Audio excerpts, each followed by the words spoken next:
While 40 million Californians suffer through unprecedented drought, one billionaire couple owns a massive share of the state's water system, seized in a series of secretive meetings 2 decades ago. That system was largely paid for by the very taxpayers whose water these billionaires hold hostage. Urban water systems are desperate for water, but in 2023, they'll receive just 5% of what they requested from the state. The Resnicks are the biggest farmers in California. As of 2007, they owned 4 San Francisco's worth of farmland. And nearly half of Americans buy at least one of their products. Their pistachios, their pomegranate juice, their mandarins, their flowers. It's all under one massive umbrella, the Wonderful Company, a privately owned company worth at least $5 billion. The majority owners, the Resnicks, are worth at least $8 billion. How were they able to take over such a large percentage of what should be a shared public resource?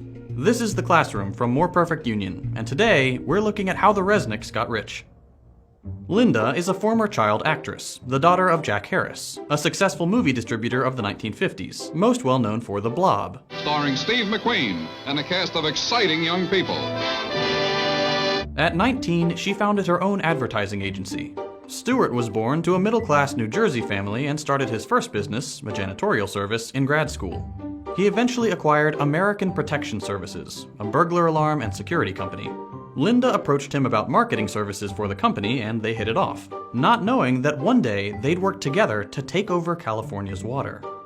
The lovebirds became business partners. They bought Teleflora, the flower delivery company, and the Franklin Mint, purveyors of inane little tchotchkes. Linda was the marketing person, and Stewart was in charge of business. As Linda told the LA Times in 1993, "I've always said that Stewart and I together make one perfect person, like little salt and pepper shakers." In the late 80s, they found their primary industry, agriculture. They got into the pistachio business. Linda said, "We've done more for the pistachio than anyone ever since it was planted in the Garden of Eden. My husband should be canonized for all the work he's done." They started branching into other products. Almonds, pomegranates, citrus, wine, and acquiring more and more land to cover it, including some very important land in Kern County, which granted them water rights in the area. As the Resnicks were building their empire, the state of California was building new water infrastructure with taxpayer money. California's natural water supply is very inconsistent. Vastly differing amounts of rainfall means the state can go from surplus to drought and back very easily. So they build water banks to store water during surpluses to have during droughts. One important storage facility is the Kern Water Bank, started in 1988. The facility was built with hundreds of millions of taxpayer dollars, which could have been a good thing. The people of California would have owned the water. But there were 2 Californians thirstier than the rest, and they wanted more water. Linda and Stewart Resnick, and they had a lot of political power. We'll get to that. In 1994, state water officials, water infrastructure contractors, and agricultural landowners with water rights arranged a secretive meeting at a resort in Monterey Bay, California. These groups, a mix of private companies and public agencies, rewrote California's water rules without any input from voters, taxpayers, or legislators. The new rules, called the Monterey Plus Agreement or the Monterey Amendments, were devastating for working Californians, and great for agriculture billionaires. The original code included urban preference, a long-standing rule that in times of drought, the state water board would give urban areas, where people live, access to water supplies before agricultural interests. Monterey axed that. That means that in times of drought, the water systems for normal Californians would have to buy water from private companies, because they weren't getting it from the state. The new agreement also loosened regulations on paper water. That's water that doesn't necessarily exist anywhere but on paper. The full quantities of water that providers could have, but don't actually need to have. Today, 5 times as much water has been promised and sold as actually exists. And importantly, the meeting changed ownership of the Kern Water Bank. What once belonged to the state was transferred to a few private water contractors, one of which was Westside Mutual, a wholly owned subsidiary of Wonderful Foods.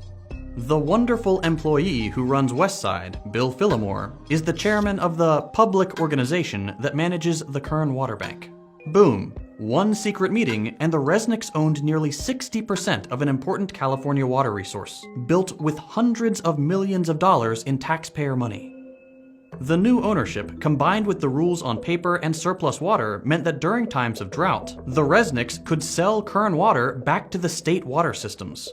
They took Californian taxpayers' water and sold it back to them, both literally as the water supply and also to grow expensive food like gourmet pistachios and pomegranate juice. They converted the people's water into products many can't afford.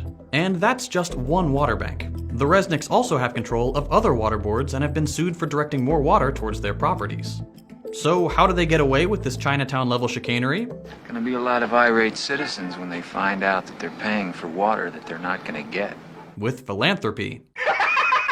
The Resnicks donate millions of dollars to politicians and research institutions, which help them secure control over water systems, and even get more water and more taxpayer funding. One important project is the proposed California Delta Tunnel, a taxpayer-funded project which would send water from Northern California to Central, where the Resnicks farms are. They've spent hundreds of thousands of dollars on state and federal legislation and politicians who support the tunnel project. But their favorite politician is Senator Dianne Feinstein. You come in here and you say it has to be my way or the highway. Chair of the Energy and Water Subcommittee. She's a close personal friend of the Resnicks, attending their holiday parties in Aspen and maintaining their financial interests. A quick look through the bills she sponsored shows several which would direct money to Kern-adjacent water projects. The Resnicks even ask her for things directly. When a pesky study about endangering salmon and shad fisheries threatened the Delta Tunnel, Stewart wrote a letter to Feinstein demanding a new study. She immediately forwarded it to the Obama administration, who agreed to spend $750,000 on a new study. It returned the same results as the first one. Can't buy science. But the Resnicks have tried. They are among the top donors to the University of California system, with their donations focusing on agricultural and ecological studies. The Resnicks have basically bought entire departments who put out studies on how water systems should be managed, and where funding should go. That leads to even more federal and state taxpayer dollars being used to fix up what the Resnicks profit off of. This is all bad for California, even in a capitalistic sense. Agriculture uses 80% of California's water, but only represents 2% of its GDP. The Resnicks' water monopoly is just one way their quest for wealth hurts the rest of us. They allegedly lobby for increased tensions with Iran to keep embargoes on superior Iranian pistachios. Their giant crops lead to monocultures which kill important pollinators. They siphon taxpayer dollars into the company town charter schools they own, set up to train children to work for their farms. And of course, like any company of this size, they exploit their workers. We need to treat water for what it is: a necessary public resource, a human right, and something that shouldn't be owned by anyone, and work towards legislative change that stops people like the Resnicks from stealing it.